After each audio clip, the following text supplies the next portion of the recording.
So here's my house. Pretty typical. Front door, messy garage, a car in the garage, a car out in the driveway, because you can't get two cars in the garage, too much junk.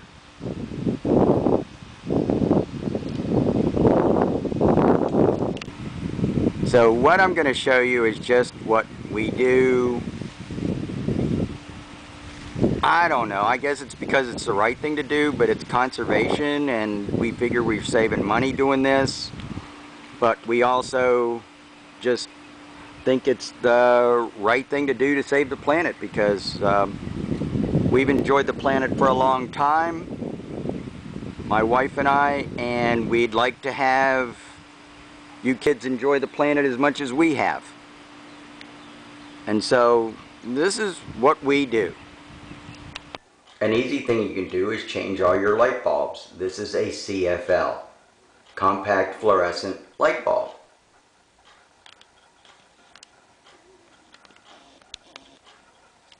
Another thing you can do, you don't have to fill up every light socket. Just because it's there doesn't mean it needs a light. This way we only use the power to power one light bulb. And we get enough light in the bathroom, especially at my age. You can also get LED bulbs. Ceiling fans. That's always a good touch to keep the air moving in your house, especially on a hot summer day. One of the first things we did when we got to this house was we contacted somebody to come give us an insulation check, and as a result we significantly added on to the insulation. And you can see there's a baseball bat, and that's how deep the insulation is. Let me show you here real quick. I'll reach down here.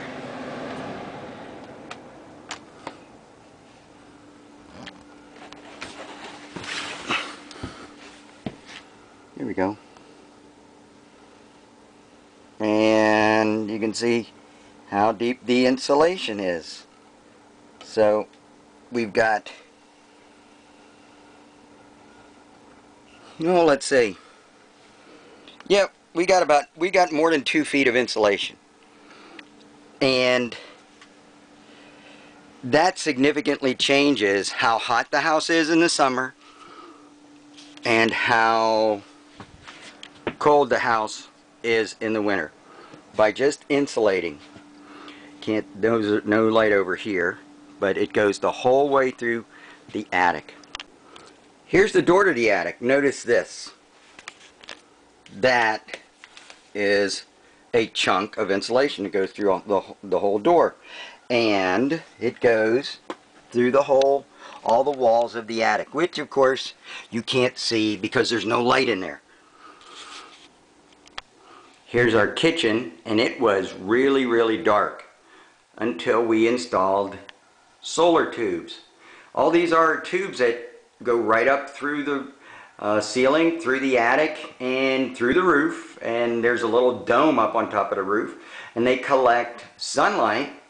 And so all during the day we don't have to turn a light on in the kitchen, which we used to, because these two things just really illuminate the whole kitchen and pretty much the whole downstairs.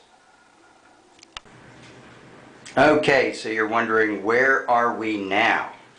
So let's see what's behind this curtain. Yep, it's a shower.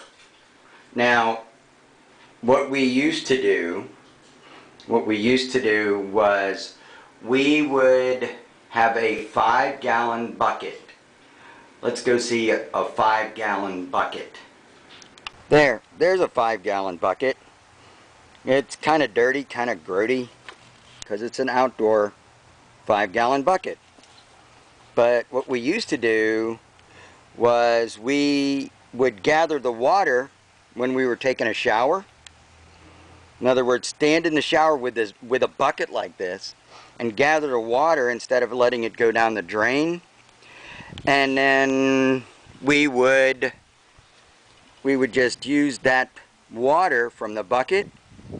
We would use the water from the bucket and we'd flush our toilets so that we didn't have to use, we wouldn't use water when we were flushing our toilets.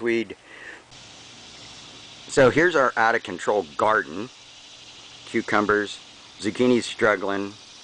We got some potatoes growing here and just more tomatoes than we could ever use. And how do we water that? Well, we depend on a rain barrel. We've got a rain barrel here and a rain barrel down there. And we're going to get some more rain barrels. And we collect the rain from the roof, and that waters the garden so that we don't have to use water that comes from the water system. Okay, now, this is neat. At least I think so. See the light? Okay, that light lights up the backyard after dark using the power of the little solar panel that's right up there. So that collects energy, it runs into a battery, and then the battery generates the electricity for the light that lights up the backyard. We'll see if we can show that in a minute or two. Alright, here we are. We are creeping up on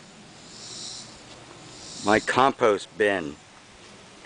Compost is all of those scraps from your plate. Now, not the meat and cheese and milk and stuff, but the veggies that you don't eat, or when you're cutting up and when your mom's cutting up and preparing the veggies, instead of throwing them in the trash, we just collect them in a container, and then we bring them up here and put them in the compost bin. Now, this could get ugly, but I'm going to open it up.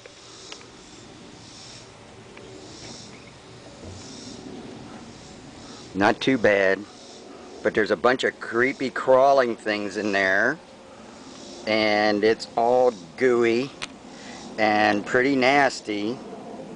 But you know what that does? That really makes the garden grow really well. That really makes the garden grow.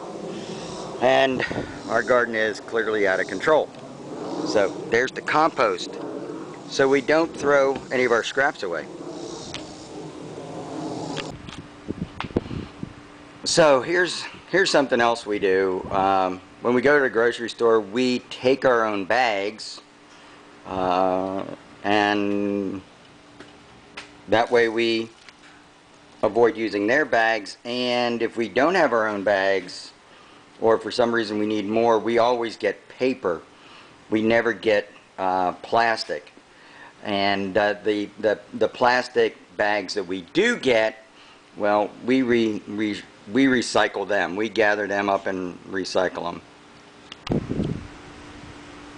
We also recycle in our neighborhood. You can recycle, and that's kind of neat. You just dump the recyclables right in here, right in this container, and it saves putting things in a landfill.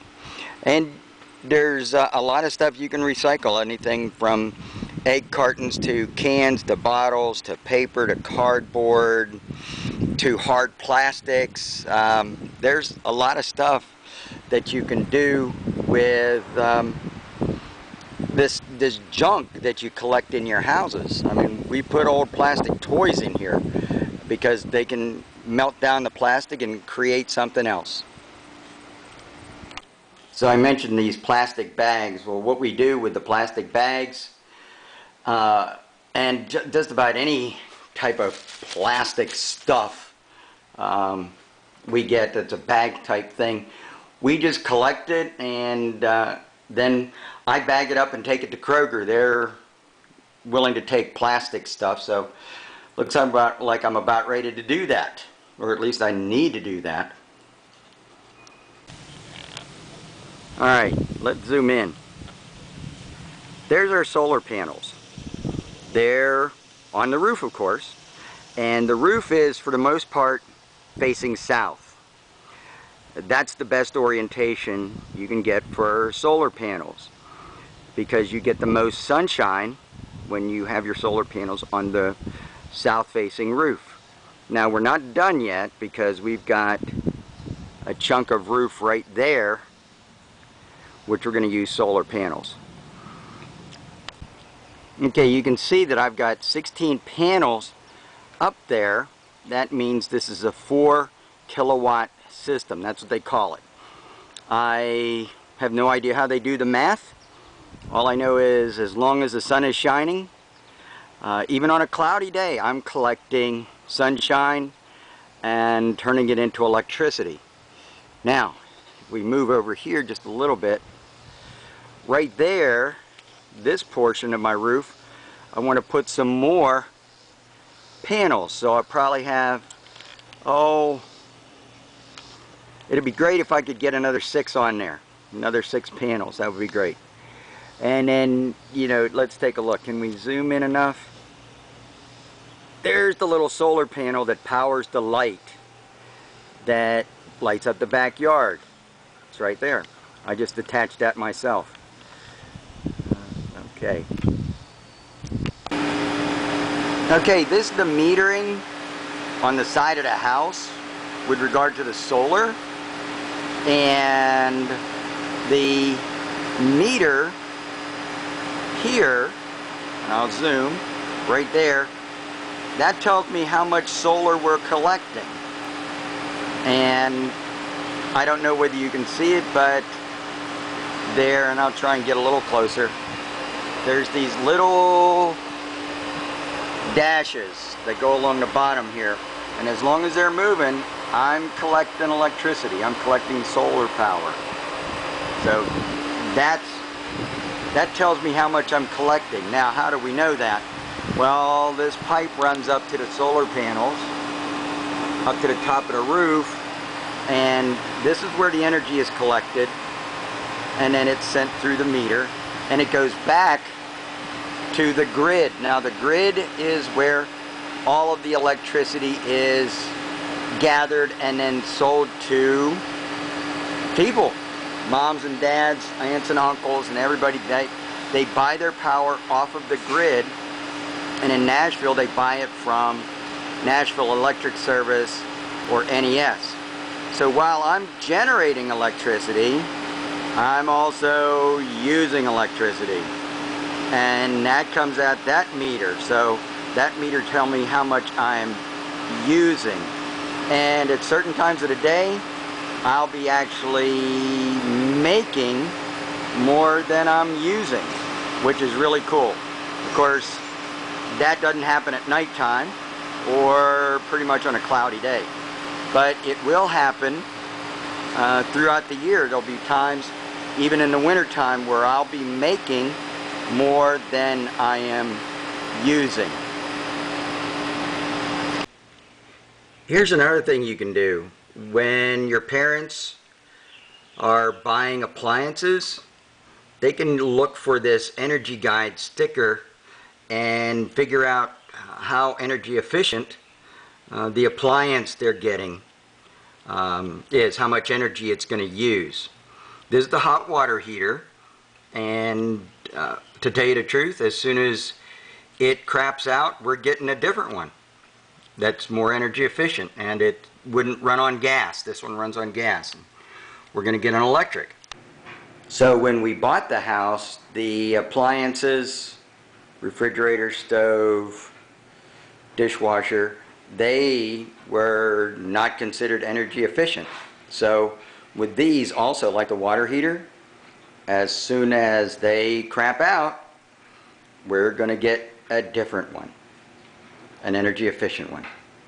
Okay, so we're back out front, and the garage is still messy and the cars are still there, and it's really getting hot out here. And so what I've tried to do is just show you guys some of the things we do that you can do. Yeah, some of them cost money. Those solar panels are not cheap, but the price is coming down all the time, and governments are trying to take action to make it a little easier for regular people to get them. But a lot of the things you can do without spending a penny. Like just asking for paper when you go to the grocery store. While the light bulbs are a little bit more expensive, they last longer. You know, collecting water in rain barrels. Yeah, you got to buy the rain barrels, but you know, it doesn't have to be a rain barrel. It could be just any old barrel, or that 5-gallon bucket we saw. Get some 5-gallon buckets and just collect some rainwater. Turning off lights when nobody's in the room. Turning the TV off when nobody's in the room. There's lots of things. Composting. Composting really get a lot of bang for the buck, because all you're doing is taking those scraps from when your mom is preparing a supper, and you just collect them, and then you can put them outside, either on your flowers or on your garden, wherever you want. Or you can just put them in the yard. I mean, it's better than putting them in the landfill. So, the thing is, you don't want to try and do everything at once. Just say, you know what, I think I can try this week, or this month, or this year. Just try one thing. And then all of a sudden it builds on another thing, and it builds on another thing, and all of a sudden you find yourself with solar panels and you're off the grid. So anyway, that's it. I hope this has been of some use. Bye now.